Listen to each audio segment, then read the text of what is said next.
life was remarkably peaceful, you know, before we had all these gadgets. When I was a girl, well, I admit we had the telephone and electricity, but we didn't have tape recorders and moving picture cameras and all kinds of modern improvements. So in many ways, we lived much more peacefully. We didn't live such a tempestuous existence as we do now with all of these things. I am very, very happy to be here in Edinburgh, and this is my third visit here. I came here with the beloved guardian, Shoghi Effendi, many, many years ago, right after the war. And then we came back a second time, and he said, I'm going to take you to the home of your ancestors, which part of my family came from Aberdeen. So Aberdeen was the home, so to speak, of my ancestors in one part of Scotland. And Jedburgh, on the border, was the home of my father's people, the Maxwells. And on my father's other side, through his mother, he was a MacBean and a Sutherland. Probably, of course, must be a lot more other clans involved because they were so intermarried. But I've always felt, for some reason that I don't really know, a tremendous kinship for the Scottish people. I've always considered myself, since I knew what a Scot was, that I was a Scot, although the other half of me is English-American background. But I never feel any raging affinity for that part of it, but I always feel very strongly Scottish, and I don't know why. I don't think I took it in, what Scotland was or the Scotch were, until I was about 8 years old when the Armistice Parade took place in Montreal. And I and my cousins all went to the home of an aunt who had a very good view of the parade, which took place on the main street and was very impressive and very long. After all, it was the Armistice Parade in Montreal. And we could overlook it from the windows of her apartment. And for the first time that I recollect having any exposure to it, so to speak, I heard the bagpipes. And I remember still, I was quite small, of course, and this thing just went through me like fire, you see. And I began to get uneasy, and I couldn't understand what was happening to me. And my father looked at me. He said, it's because you're a Scot. And you know, I think that's true. I don't know. I suppose it's true of all of us. There's something about the bagpipes that makes our blood tingle. And it goes right straight through us. And I can't truthfully say that it went through Shoghi Effendi, the head of the Baha'i faith, but he didn't particularly object to the bagpipes, let's put it that way. And he knew that I liked them very much. So when we came up here to Scotland, the two different trips that we made, I've been trying to recollect exactly where we went. The first time we came up by train, and the second time we had a car at our disposal, and that made it easier to get around.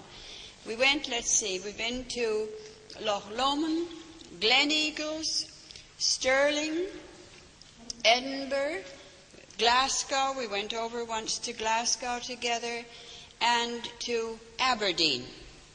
And of course we might have stopped at some small places motoring from Edinburgh to Aberdeen, but I don't recollect at this point what their names were. I can remember one incident. I think it must have been at Gleneagles. I can't think where else it would have been. And after dinner, in the foyer of the hotel, people were dancing Scottish reels in the kilts. And Shoghi Effendi thought it was beautiful. He thought it was lovely music and very, very graceful dancing. And I can remember now how much he enjoyed that. And I'm so sorry that on this occasion in Scotland, when I've come here after so many years, I haven't either heard the bagpipes once, although I heard the flute, that was the nearest I got, and I appreciated it. And I haven't been able to see any Scottish reels, but perhaps another time, who knows. You know, it's so strange, our relationship mentally to our ancestors. Of course, we all have them, obviously. We wouldn't be here. But if you think of it, one generation back you have 2. Your grandparents are already 4. Your great-grandparents are 8. Your great-great-grandparents are 16. So that when my father's family started coming out from Scotland, I must have had 32 ancestors. And just before that, 64. But all of us like to go back to one particular person. And I have the hope of writing a biography called The Maxwells. And it has an interesting history, because once when I was, I don't know, about 17 or 18 years old, I looked at my mother. We were in a hotel in New York, and I said, "You know, Mother, when you die, I'm going to write your biography." And she looked very happy. And she said, "Will you?" "Oh," I said, "Yes, I will." Well, I'm now 71, and I haven't done it, you see, and it's worrying me, because I don't want to die without fulfilling what I consider was tantamount to an assurance, a promise to my mother that I would do this. And I've been thinking about it all these years and never had a chance. And, of course, as you know, she was a very early Baha'i and a very historic figure, like all of those early Baha'is of her generation.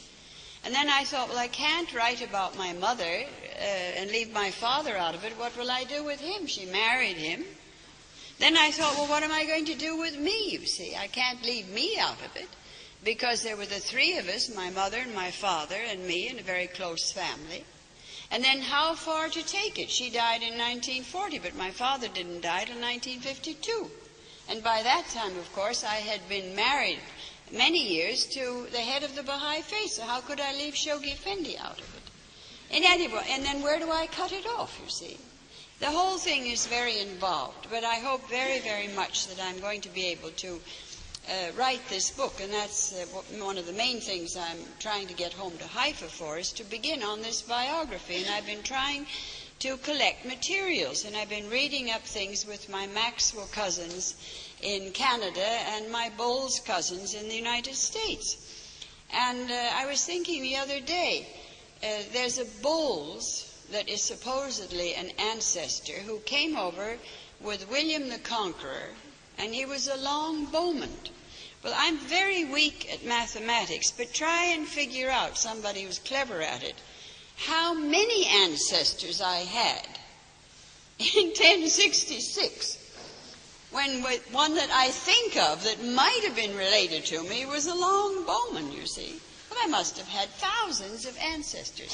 But this is the way our minds work, you see. We think that this particular famous person, this particular prominent person, this particular person who was distinguished was our ancestor, and we forget the other 500 or 5,000 as if they didn't exist. So that all this business of ancestry really is a rather shaky thing and a rather silly thing if you analyze it. But then, of course, we all enjoy it very much. I am in the nature of a package. I have come to the conclusion that mentally the best way to describe myself to myself is that I am a package that is handed on from one Baha'i committee to another, one Baha'i driver to another, one Baha'i chairman to another, and sometimes I'm delayed in transit. And when I'm delayed in transit, I must not be held to account, because usually I know where I am when I start, but I don't even know where I'm going. So if I was a little late, you must excuse the transit operation. But it's wonderful to be here with the Baha'is, and a very, very happy occasion for me. I was so anxious all these years in the back of my mind to go and visit these outer islands in the north. And from the very beginning of the World Crusade and the early days when the British Baha'is were encouraged by the Guardian to turn their thoughts to these islands that were so isolated and go and carry the message of Baha'u'llah to them, I, of course, have followed their development. And Charles Dunning, as you know, came to Haifa as a pilgrim in the days of Shoghi Effendi, the night of Baha'u'llah, for the Orkneys, and Shoghi Effendi was so happy to have him and made such a fuss over him, and other Baha'is have come from these islands, both before the passing and after the passing of the Guardian, and they're always something very special because they come from so far away. And I think that until this trip, I had the impression that they were sort of heroic unfortunates. They were way off the other end of nowhere, you know, holding the fort, looking into the spray of the North Sea, living difficult existences, and to be both admired and pitied. But since this trip, I don't pity them, I admire them, but I envy them. And I can't tell you how much I would like to live under the circumstances that they do, where the tempo of life is quieter, where the people are still more moral, more God-fearing, more honest, more courteous, where you have the hope of your children growing up and going, first of all, breathing good air, which I think we underestimate. I don't think we realize that whatever you eat is important, but what you breathe is just as important, perhaps even in some ways more important for your health. And of course most of the people perhaps from cities like myself, are breathing concentrated petrol fumes, and they're very bad for us. In other words, we're increasingly getting lead poisoning and a few other things. But the point is that far from being envied, being pitied, these people living in these islands, I think, in many ways should be envied, because they are living close to nature. Now, of course, farmers and people living outside the big cities all over these British Isles are also in much healthier circumstances than the people living in the cities. But the further away you are from it, the better off you often are in the moral climate that you are living in.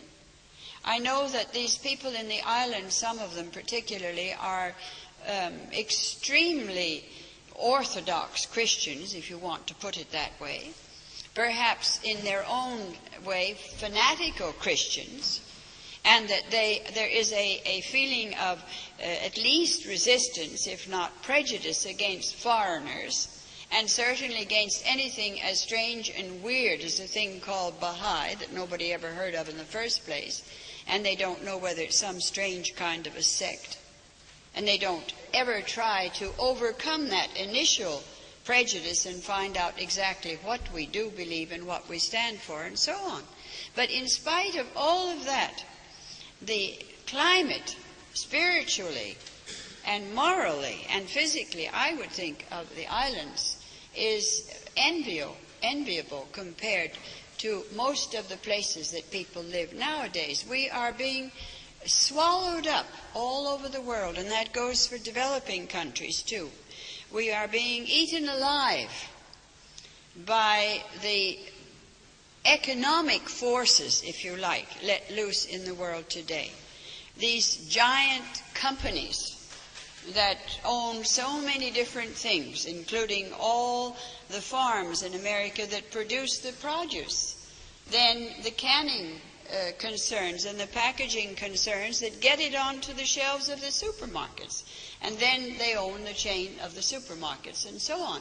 So that as I travel and see particularly our Western civilization, which, as you know, Shoghi Effendi said in America had become the epitome of the Western civilization of Europe. In other words, its epitome is in the United States, and he called that a cancerous materialism.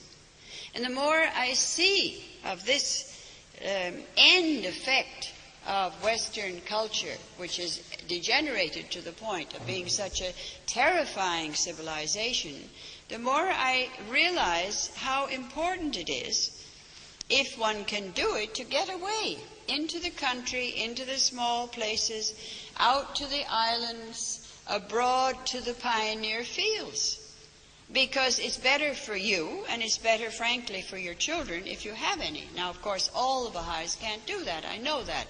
Not everybody can rush away from the cities, because then who would hold the fort in the cities? Where would they get a job, for instance, that would be as good for them and their families and their future as working in a city? I'm not trying to suggest anything unreasonable.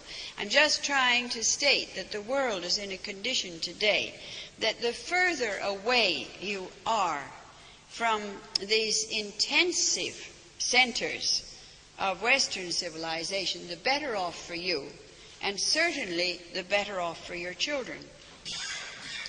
We are so fortunate to be Baha'is, and I think that we must recognize this fact. If every single moment of our lives we thanked Baha'u'llah for the privilege of having known that he existed and of his message, it would still be almost impossible to express the degree of gratitude that we owe him for having been privileged to accept him.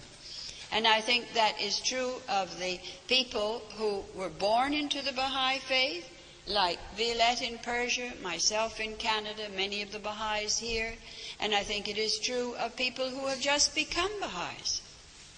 Maybe we don't realize it clearly, but we have the blessing of having found the only secure thing in the whole world today, the only reasonable thing, the only plan that may work, the only scheme that is well balanced for a future society, because it comes from God.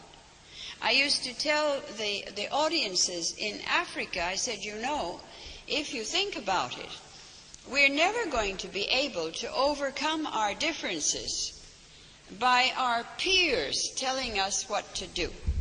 In other words, India is not going to be told what to do by China. China is not going to be told what it should do by Russia. The United States is not going to be told what it should do by Russia.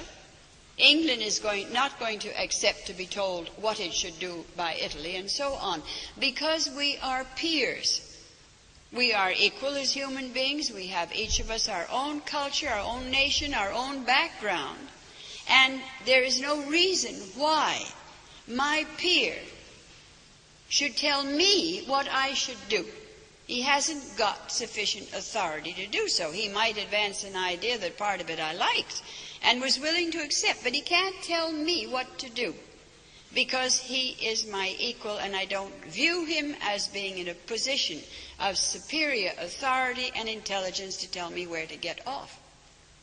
But if you have someone that comes from God, from the Creator, from on high, then you have a voice that speaks not only with total impartiality, but with total authority. And therefore it can tell humanity what to do. It can tell the religions to stop fighting and all come together under the umbrella, to use a very good modern term, of the faith of Baha'u'llah, which is the first time in history that we have had a faith which was aimed at a united planet, at least united in space, and rapidly becoming united in its economic outlook, its banking outlook, and eventually united in its political outlook. No one could ever give a message before that would apply to all these different backgrounds in the world, because they were too far away, different stages of development, no communications, and so on. But today the whole picture has changed. Therefore, if someone comes with divine authority to tell people what to do, that makes sense. Because they say, well, he's impartial. He's not Chinese, he's not Muslim, he's not Christian, he's not Western, he's not Eastern. In that sense, he is supra. As Shoghi Effendi said, the Baha'i faith is not only supernatural, coming from God, power on high, but it is supranational. As I used to tell the friends, it's like the sky. Other things are international, but the sky is supranational because it covers all the nations in the world. And this is exactly like the teachings of Baha'u'llah. It's like the sky. under it, it covers everything. And because of that, it is this answer to the problems of the world today. So how on earth could we Baha'is ever be sufficiently grateful for having heard that this faith exists? Be sufficiently grateful for the privilege of being able to serve it. Each one of us serves it in our own way. No one can force another Baha'i into some particular channel of service. You can lay a situation before the Baha'is, like the Universal House of Justice, saying we need so and so many pioneers in this phase of the plan, the British NSA, appealing to the membership in this part of the world and saying, well, look, we have this goal, we have that goal, we have so and so many this and so many that, and we need your help. But nobody can come to you and say, you've got to go and do this, or you've got to go and do that. No one can tell me what to do. I can volunteer, and I must obviously fit in more or less specifically with the workings of my local Baha'i community. Because without the administration we can't exist and we can't function, especially as we are growing so fast. Couldn't coordinate anything without this very strong but very simple Baha'i administration. But still, I belong to me, and nobody can really tell me where to get off, you see. But within that framework, there is so much that each one of us can do for the faith of Baha'u'llah. I, of course, naturally at this age, I must have seen all kinds of things in all kinds of situations. But I see how people get sidetracked. They begin to attach importance to what is really not of primary importance. I always liken it to somebody who is driving in a car. You want to go from here to Glasgow. And there's a road that goes, but you come to a fork and you say, well, that road looks also as if it was going to Glasgow, so I'll take that road. Instead of going this way, I'll go that way. And you get on the other road, but you find that in the end it never did go to Glasgow. It went somewhere totally different. And I think that this is what all of us have to be beware of in our lives. And young Baha'is have to be particularly beware of it. Don't get on the wrong turning. Now that you are Baha'is, now that you have either been born into the Baha'i faith or accepted the Baha'i faith, and you believe in it, don't let go of it. Don't let something else come and get so sidetracked that you'll never get to the destination that you have set yourself. You won't follow down that main road that takes you from this place in the end to that place. And I think that all of us, this is one of the arts, if you like, of growing up in life and being a Baha'i till the end of your life. Staying the course, in other words, is to learn to do things in a way that you don't get sidetracked. Now, other interests, yes. You go to university, you get a new job, you get married, you move to a new town. All kinds of factors come into shape lives. But the primary objective should not be lost sight of. And I think that this is particularly important for the youth, because that's a period of restlessness. And it's a period of experimentation, a period of search, so that very easily they can become sidetracked. Very easily they can suddenly say, well, I don't know, maybe I made a mistake. Maybe this is all nonsense. Maybe it'd be better to be a revolutionary. Maybe I should join this political party. What am I doing in something that doesn't believe in politics? When, look at those people, they're having strikes, they're having revolutions, they're doing it, they're active, in other words. And what am I doing, you see? And I think that all of these different factors enter into the lives, particularly of young people, and they have to analyze it very, very carefully and be conscious that such an attack on the foundations of their beliefs and spiritual life can take place and come upon them, so to speak, unawares. I was, as I say, born a Baha'i and always a Baha'i, and then I went to university as a partial. I never went as a full-fledged student because I never had any orthodox education as a foundation for university work. And most of my personal friends were scientists, doctors and scientists, and those were the things that interested me at that time. And of course they all would pounce on me, you see. How do you know there's a God? What makes you think that one person is a manifestation of God and brings a message from on high? What makes you think that these teachings of Baha'u'llah are divinely inspired? What makes you think that man has a soul that survives after death, and so on? And in those days, 50 years ago, it was so much harder. People of my generation in this room will remember it was so much harder to defend your position because they had a so much more materialistic concept of scientific fact. Whereas now science has become almost attenuated. We know so much that, as one Baha'i said recently, she said, for the first time we can talk about God in the laboratory. And that's true, because we're learning so much more that is actually bringing the scientists closer to a belief that there is a power, a conscious power, a creative power behind the universe, and opening the door to tremendous spiritual concepts. But there wasn't in my days, and I can remember that for 1 week I entirely lost my spiritual bearings. This attack on me through my mind shook me to my foundations, and I thought, well, maybe I'm wrong, you see.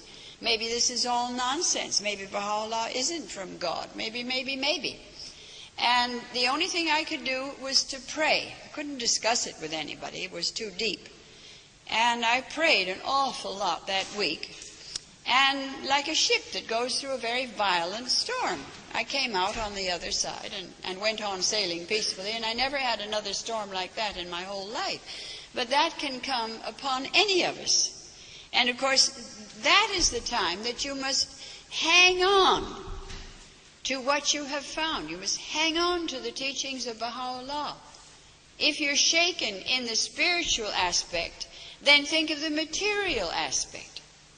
But hang on, and hang on tight, so that it is not taken from your hand, and you don't lose the most worthwhile thing in the world, which you were lucky enough to have in the beginning. I wanted to say something here, which I said in the youth conference at the beginning of this trip in England, and I'd like to repeat it here, because I notice there are quite a lot of Persian friends in this part of the world, and perhaps they weren't at that youth conference, but I want to warn the Persian young people to not associate with the other Muslim groups who are not Baha'is. Keep away from them. You didn't come to England or Scotland to study. You didn't come here as Baha'i refugees or whatever you are because you wanted to be nationalistic towards a country that is murdering all your fellow Baha'is and annihilating them and uprooting them to the best of their ability after 100 and something years. You came here really to live in a different and more liberal atmosphere, get away from religious fanaticism and persecution, and live amongst a people who are mumtaz, who are distinguished in their liberal ideas and their tolerance. Now, the worst thing that the young Baha'is can do, and I mean this very, very seriously, and it's exactly the same advice that my fellow hands are giving, the Universal House of Justice giving. Keep away from any Muslim students or people in this part of the world. You cannot and should not try to teach them. If they want to become Baha'is, if there is something in their heart that is going to awaken, it will awaken without your help. They're anything but fools. And many Muslims, for instance, married to Baha'is in Iran and outside of Iran nowadays are becoming Baha'is. After what? Maybe 40, 50 years of marriage, because they say, this is the limit. What they've done now is too much. These Baha'is are not guilty. They are innocent. And we see this in our own relatives and in this whole situation in Persia, and they're accepting the faith and becoming very devoted Baha'is. But that's another category. In this country, make friends with the Scottish people. Make friends with your fellow students. Share in the activities of the Baha'i communities. Go on teaching trips. Attract other people to the teachings of Baha'u'llah. This is your privilege, and this is what will be of service not only to you but to the Baha'i community in Great Britain. The National Assembly is very glad to have so many Persian Baha'is now in this part of the world to assist them in the teaching work.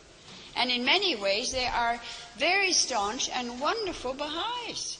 They are Baha'is who for generations have withstood the tempest of persecution, you see. They're tried in the fire, and they can be of great help to the communities in which they are living, as I'm sure all of you know. But I'm addressing, as I say, my remarks to the Baha'i young people. And méfiez-vous, keep away from them. Devote yourselves to making friends with people of this country and attracting them to the faith and associating with them. And leave your own country to God, because frankly nobody else can settle the hash of Persia but Almighty God. And He will do it. There's not any doubt about that. It says in the Quran, God prolongs the life of the evildoers so that they can increase their evil acts. It's in the Quran. I may not have quoted it exactly, but you can find it in Rodwell's translation of the Quran. And this is what God often does do. He allows people, you might say, of great evil, gives them enough rope to hang themselves, allows them to go on increasing their behavior to such a point that then the end comes. And whatever that end is going to be for Persia, I don't know, but frankly, I'd like to see it. You know, I have this very dear colleague, Mr. Furtan. We're both hands, my fellow hand in Haifa. We're both members of the International Teaching Center. And one night I was walking with Furtan, I don't know where, and I said, you know, Furtan, we're both getting old. It's time we left this world. No, he said, I don't want to leave it. I want to see something happen to Persia first. Well, I said, so do I, but you can see it from up there. No, he said, I don't want to see it from up there. I want to see it from here. And I said, well, I'm with you there. I think I'd like to stay and see it from here, too, if it comes during my lifetime, because the treatment that this one country and its people and its leaders have given the Baha'is since 1844 is simply unbelievable. And consequently, their punishment is obviously going to be unbelievable. I remember so many times Shoghi Effendi said to the pilgrims, he said, the Jewish people were responsible. Now, I know this doesn't work in with modern concepts, but forget them. Just take what the Guardian said. He said the Jewish people were responsible for crucifying Jesus Christ, for his death. And they were punished for 2,000 years until they were forgiven by God and returned to their homeland, which is all in the Old and the New Testament. And now the fact of the creation of the state of Israel. So he said, imagine what is going to be the punishment of the Muslims for persecuting two manifestations of God. For killing the Bab and for persecuting, exiling, and imprisoning Baha'u'llah for 40 years. Then one can try and visualize what the chastisement of God is going to be for a sin of this dimension.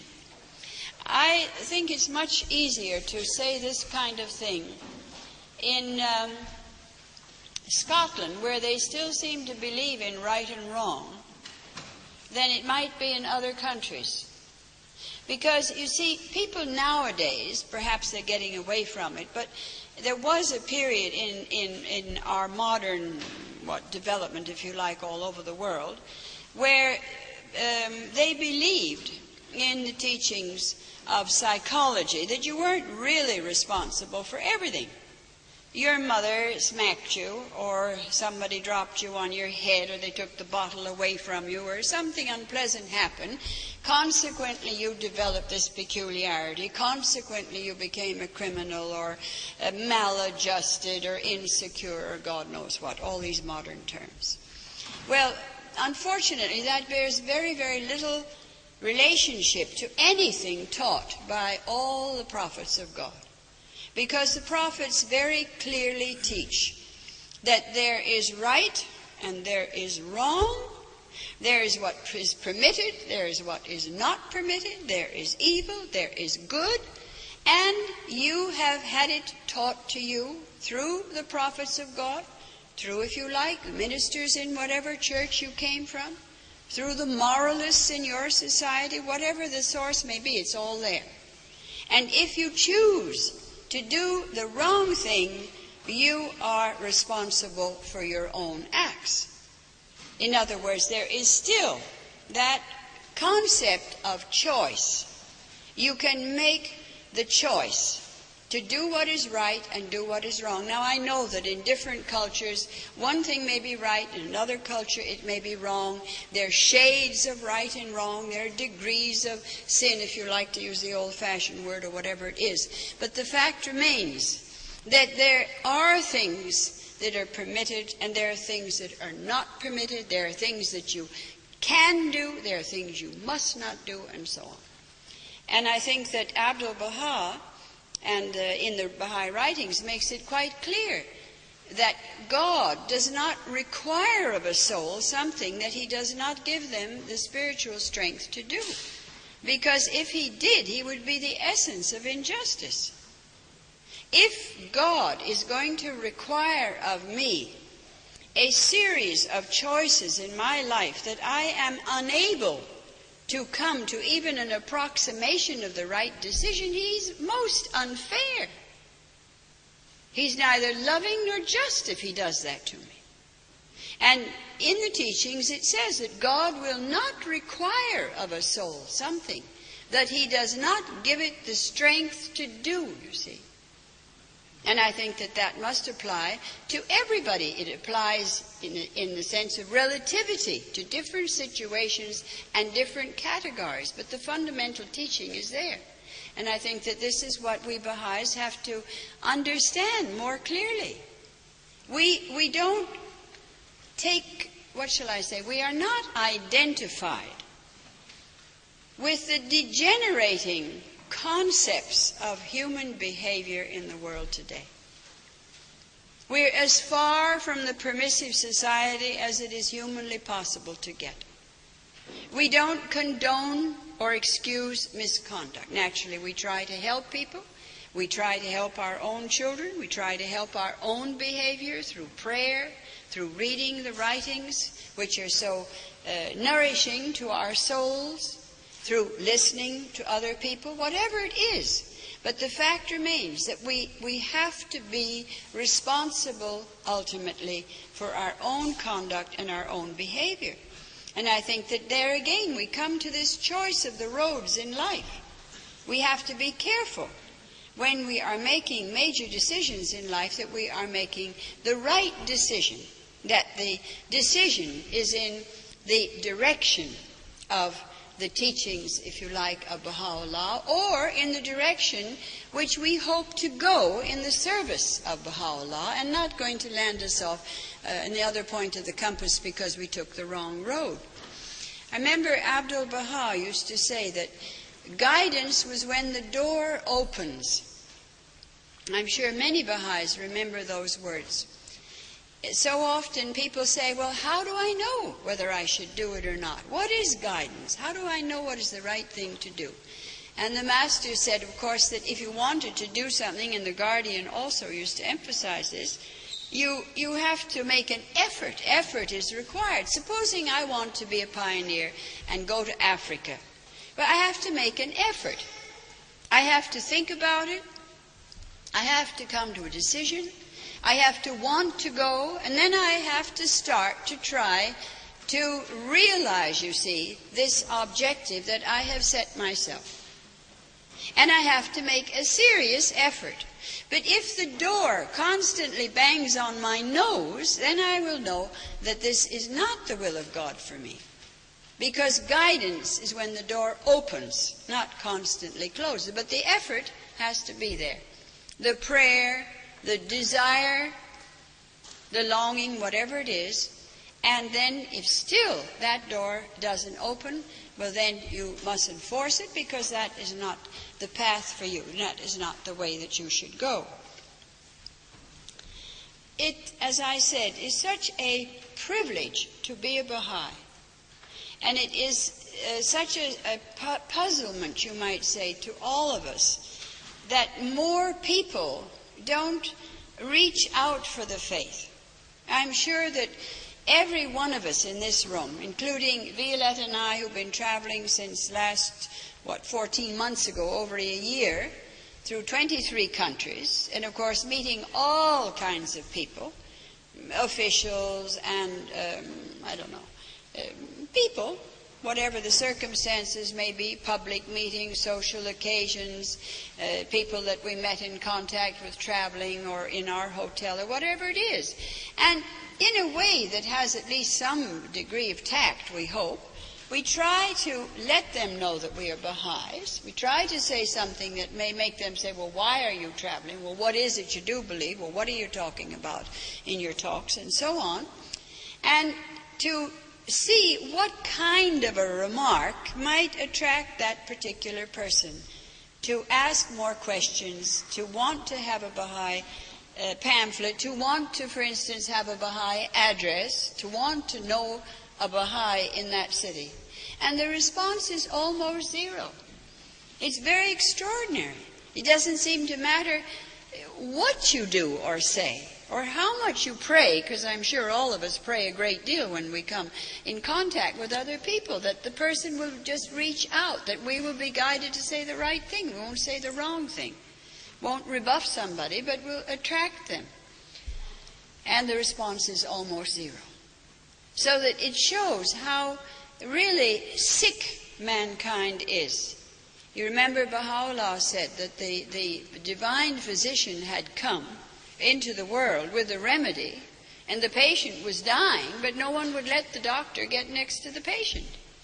And this seems to be the whole history of the teachings of Baha'u'llah during his lifetime, Abdu'l-Bahá, Shoghi Effendi, the House of Justice now, and all of us, that still the patient is getting sicker and sicker and sicker by the minute, and still either he cannot, or we for some reason or other are not able to deliver the divine medicine to the patient that is dying of his ailment. So perhaps he just has to die. Maybe that's what we have to resign ourselves to, that, well, let me mind my business and see that I don't die spiritually and wither on the bough, so to speak, but that I get to first base spiritually, because that is something that is in my own hands.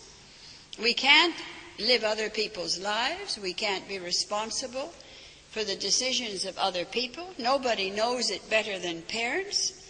I think that parents and perhaps even more so mothers would often literally die for their child. They would die for the child. The love is so strong that if they could do something to save the child's suffering in life, to save it some terrible mistake, some terrible illness, something or other, terrible bad marriage, a bad direction, whatever it is, they would really offer their life in the place of the child. But it doesn't do any good. You can't live anybody else's life for them.